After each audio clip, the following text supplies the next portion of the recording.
पाश्चिमात्य राष्ट्रांपेक्षा आपण या संगणक ज्ञानामध्ये एक पाऊल अजूनही थोडंसं मागेच आहोत.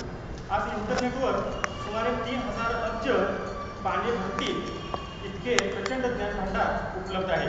त्यातील 90% मजकूर हा इंग्रजी भाषेमध्ये, तर राहिलेला 10% मजकूर हा युरोपियन आणि अन्य भाषांच्या मध्ये असलेला आपल्याला पाहायला मिळतो.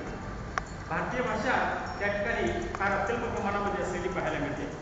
सायन्स असो किंवा संगणक अशा कोणत्याही क्षेत्रातील ज्ञान हे फक्त ती भाषा आपल्याला समजत नाही म्हणून अडून राहत नाही. आपण ज्ञान निर्मिती केली पाहिजे. भाषा ही आपोआप समृद्ध होते.